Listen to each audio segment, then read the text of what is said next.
was accomplished in your bye week? Well, I think bye week was a big focus early in the week for us as coaches on self-scouting and what we've done well, what we haven't done well. I think you try to grab the good and you fix the fixable, and what do we throw out? What do we keep doing? What do we got to get better at? That's kind of the focus internally. And then practice was just getting back to basics and fundamentals and running the ball better and trying to protect the quarterback better and doing things that we do better. And I think that's the biggest thing is you have a refocus, and you always focus on yourself, and then you start to look at the opponent a little bit more at the end of the week to grab a couple extra days. And I think that was accomplished last week. I thought our guys had a good week of practice. I mean, it was pretty physical for 3 days, and I think they responded in the right way. Now we need to go out and play well Saturday morning. I know better than to ask you what was the good and bad and what got thrown out. You're not gonna... Well, bad. We haven't been very good on third downs, and captain obvious. The games that we haven't been good on third down is the games that we've spent longer or more reps in third and long, 7+, which has a low percentage probability. We actually have been pretty good in third and long. If you want to go by percentages, like 24% and 29% in those two categories, we're seeing them too much. You're in it too much, which leads back to, whether it's a TFL on a 1st and 10 call and you're playing behind the chains. And so I think that was magnified more than any in the Arizona game, is just playing behind the chains and not playing as well on 1st and 2nd down. No. Some people might, point to the quarterback or offensive line or running backs. Has this kind of been a system-wide failure? Yeah. Anytime you don't win, it's and when I say win, it's we've lost 3 one-score games. We don't come out on top of it. And we've detailed it in here and at other times, I know Coach has, what of the few plays that have highlighted those losses and that could have won them at the end of a game. But anytime you do that, you lose 3 one-score games, it starts with the play calls. It is every position and every coach, and you own it. And every one of us have to be better, whether it's me choosing play calls that our guys do better or against the scheme, and flat out executing slide protection and gap protection and zone schemes and counter schemes, and from the quarterback to making some better throws, and some of it's fundamental and some of it was drops, and we all own it. We all have a hand in owning it. How much can a healthy Dylan Edwards help the running game? Anytime you have a starter back, tremendously. I mean, that's our starting running back, and we haven't had him for 4 games, 3 3/4. But yeah, he'll absolutely help the passing game. He'll help in the running game. And when you run it better, it opens up a lot more RPOs and opens up more shots downfield. Is having him, they've been keying on Avery in the option part of the offense, and they should. But now having him back, it's a much bigger threat. I think it's a threat in all the read game. It's a threat in the RPO game. Yeah, absolutely. He's a weapon, and he'll make our O-line better too. Jason Brown has been quite effective on gadget plays this season. Why do you think that's been?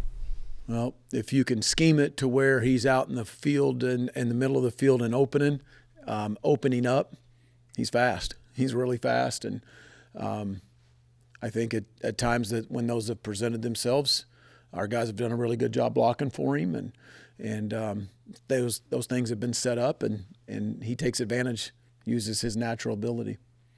Are there any guys who we haven't heard a ton about that took advantage of the bye week and might see some more run going forward? I don't know of how his reps will play out on game day, but Dylan Villarreal had a really good week last week. He is progressing as a young O-lineman. And again, don't read into that. I don't know what his game reps will look like exactly, or if he'll start getting in the game a little bit. He's had a good week.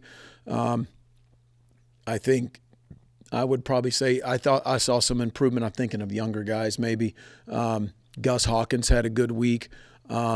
Lincoln's playing more, and he's healthier and better. I think all those running backs, again, with extended time and reps, that's always good for those guys. those would be probably the first guys I think of, because I always think of younger guys. What's happened to first possessions, whether it's the start of the game or the second half? Let me think of them. You got any particular? A lot of the first possessions haven't moved them in 3 and outs and those type of things. There's only 4 games, of course, but yeah. Is there any common thread? There hasn't been. I know I can think of a drop. I can think of an overthrow. I can think of a pressure. No, that's a fair question. Good question. There hasn't been a common thread. We absolutely need to start faster, and it's not just the first series; it's the first quarter. It's the first couple series and of the third quarter as well. You know, I think the third quarter in a couple games. You know, I remember Army was a post and then 3 and out, so a 4-play. I think we started. Well, I mean, it was 1 and done at Arizona. That was a good play. That was the Jace play. Yeah. So I mean, just execution. Yeah. Anything else you can say about Lincoln? Lincoln? Yeah.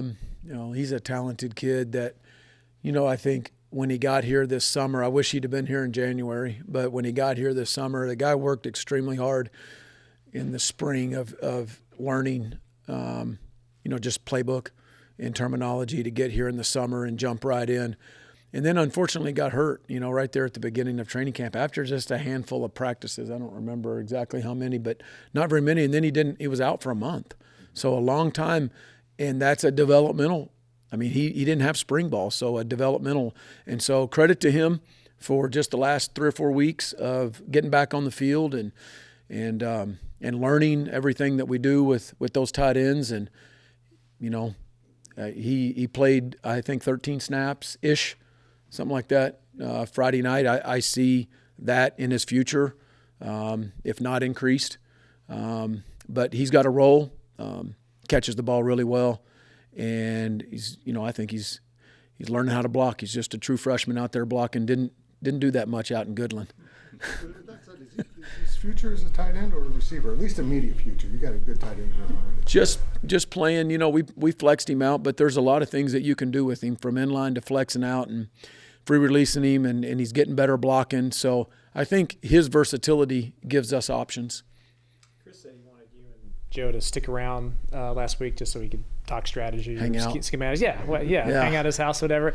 No, we did not do that. Curious, how much time did you guys spend talking ball as a group?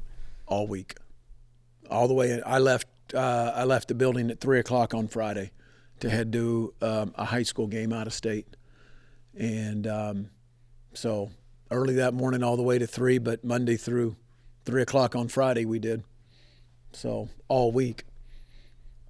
How often are you seeing Avery keep plays alive to where you would like to see him run when he's maybe looking to push the ball down? I love it when he runs, and everybody else does too. So, you know, everybody likes big completions, and there's a fine line between balancing that up of man just cutting it loose and running every time versus I'm out of the pocket in a controlled scramble with my eyes up. And, yeah, I mean, I think his legs are a weapon. He needs to use those and be aggressive in using that.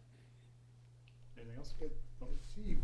This might not be the right way to say it. Is he overthinking that, or he's just not decisive enough? I've got to go. No, I think at times there may be both. Yeah, I don't think you don't want him overthinking, but you don't want him out there just playing like a wild man either and going 1, 2, 3, 4, 5, set, step, and I'm out of the pocket. And when I'm out of the back of the pocket, everything looks all cool and hair's flowing and I'm hauling butt out. Well, try being that right tackle or that left tackle blocking the guy and your quarterback's out behind you, and that's where holding calls happen. I don't want him playing like that. We want to scramble up in the pocket. But I don't want him overthinking anything either or being a statue in the pocket. None of us do. The kid's a dual threat, and so you want him to play within within a progression and within his timeline in his head or his clock in his head. But keeping eyes up on scramble and keeping throws alive, but knowing when you're close to that line of scrimmage and being aggressive and going to put pressure on those linebackers and overhang safeties that are trying to contain him in there too.